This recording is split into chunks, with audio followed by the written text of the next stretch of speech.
I need you to be honest with me. Am I the asshole in this situation or not? So let me give you a little backstory. I have 2 lots I own. Well, there was a lot beside me that was for sale, and I had already took on too much as is. Okay, I bought 2 lots. I spent way too much money for these 2 lots of property. I spent like $25,000 for 2 lots. That was not even worth it because it is in a flood zone. And there was another lot beside me that I wanted, but he wouldn't sell it to me under 12,000. So I couldn't afford another 12,000 on top of what I was already paying for 2 lots.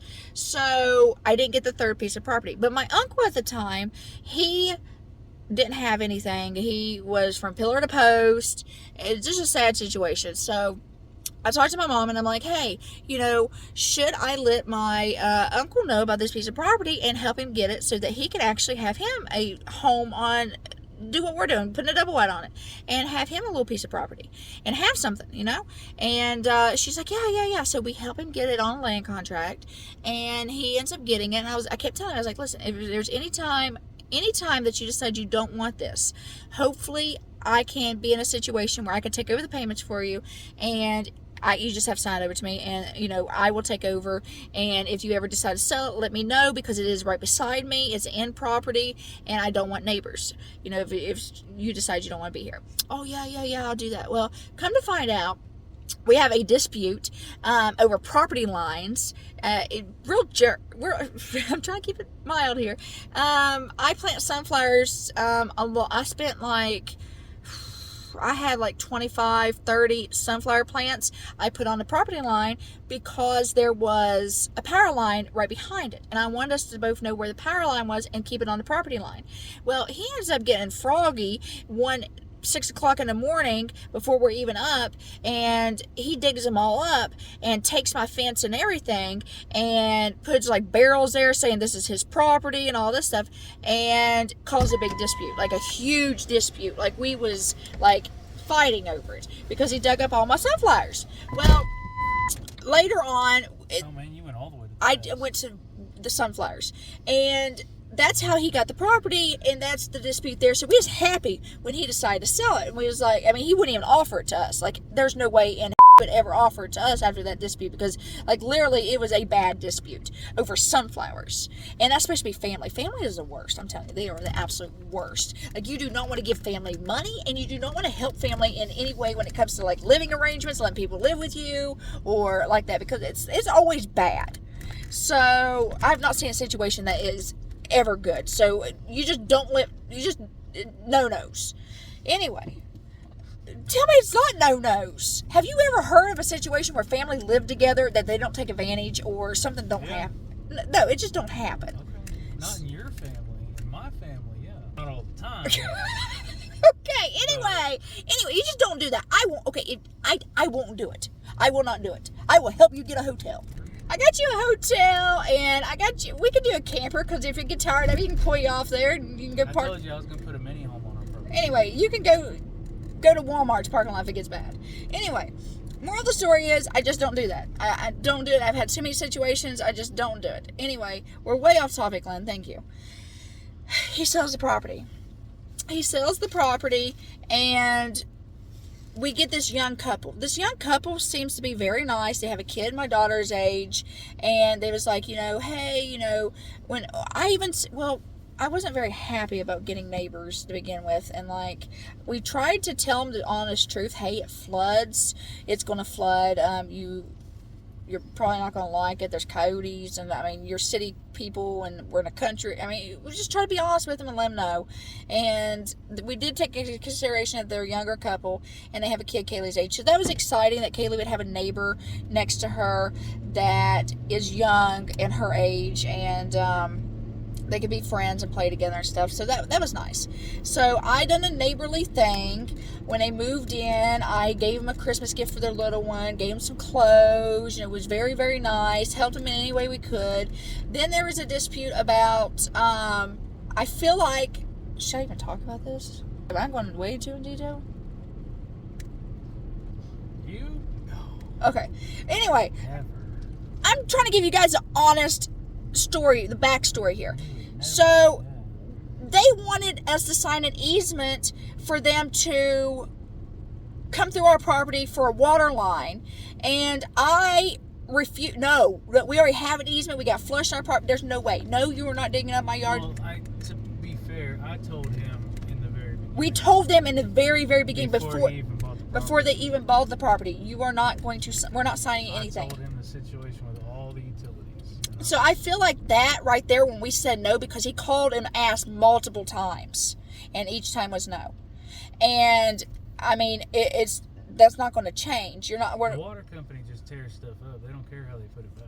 Well, anyway, there's just no way we would do that, because it would go underneath my pathway, my driveway. It'd tear up my whole front yard. I'd have a water line that if you would have any kind of issues, always have that problem if that bin had to be tore up. No. They could tear up our driveway at any given time. No. So I feel like I was not in the wrong for saying no from the get-go before they even bought it. But anyway, I feel like that caused hard feelings, and that they have always never liked us since. But they moved in right before Christmas, and literally I have even talked about it before. The day they moved in was the day before Christmas, and I literally was like, Merry Christmas. On your birthday. They did. And I was literally like, underneath my breath when I seen them move in, I was like, Merry Christmas, y'all.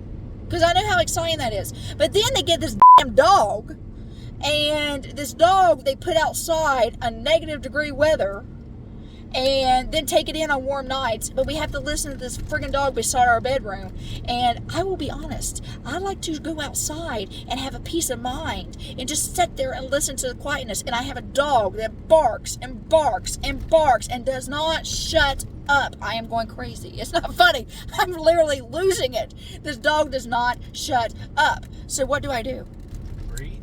Okay, well, I'm just telling you, it's driving me nuts, because you know how it is to have a 4-year-old going, mommy, mommy, mommy, mommy, mommy, mommy, and then you have a dog, yap, yap, yap, yap, yap, yap, yap, and you go outside to get away from the mommy, mommy, mommy, and you got yap, yap, yap, and I'm going crazy. Daddy doesn't get day, day, day, day, day, day. Oh, no, Daddy just gets all kinds of other crazy. I'm losing my mind.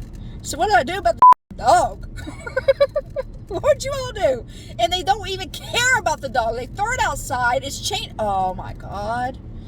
When they first got the dog, they chained it up to the porch, and No, they kept it inside for a while. they kept it inside for a while, but then they would take it outside, and it was so cold and rainy one day, and they left it outside, and the friggin' doghouse was like a 12 feet away from the dog being chained up, and it couldn't even get to the doghouse. Chained up on an 8-foot rope, and the house is like 20 feet away. It's so sad. And I keep telling Glenn, I'm like, I keep telling myself, I'm like, they're younger kids. Maybe, in 10 years, things will change. But then, by then, I'll be in a nut house over this dog. Yep, yep, yep, yep, yep, yep. It don't shut up. It does not shut up. I guarantee it's at home barking now. Guaranteed. And I don't know how the summer's going to go. I like being outside. I like to garden. I like to do things outside. I like to just slip and slide. I like to lay in the pool with my kid. And then I'm like here, yep, yep, yep, yep, yep, yep, yep, yep, yep. Do y'all have barking dogs that just don't shut up? What do I do? And have neighbors that just don't care about. I feel it is so friggin' disrespectful. You move into a new neighborhood, and it's a very nice neighborhood. It's a very nice subdivision. I mean, they're very nice. We got a lot of bad stares at us for pulling a double wide in. We're talking about really nice friggin' homes. A nice subdivision, very quiet. Everybody sticks to themselves. Everybody just shuts up. There's literally, when it gets dark, everybody just is quiet. You can hear crickets. You can hear the frogs chirp. You won't hear a frog this summer. You will not hear a frog. Oh, I am about to lose my marbles. You're not going to hear a frog this summer, are you? Or a cricket? Do you think I'm overreacting? Yeah. Because you're inside all day. I go outside. The bedroom, I lay next to the wall and I hear it in my sleep. He puts headphones in. He's out to the world. He doesn't hear it. That dog did not bark last night. Yeah, it did. It started like at 5 o'clock in the morning. I honestly think you're starting to hear things in your head. Because I'm going friggin' nuts. I'm hearing the dog when it's not there. What do you do in this situation? That dog's just mad about being outside. Okay, am I the in this situation, or should I just? Well, the dog's not the asshole. Oh no. Am I? Be honest. I want your honest opinions in the comments. Am I overreacting because I feel like I'm just losing my friggin' mind? I like to go outside. I mean, I can hear it in my house. You can't tell me the other night we did not hear that dog bark until 3 or 4 o'clock in the morning. Somebody make a remix of this thing into a song. What? You know, frogs. It's not funny.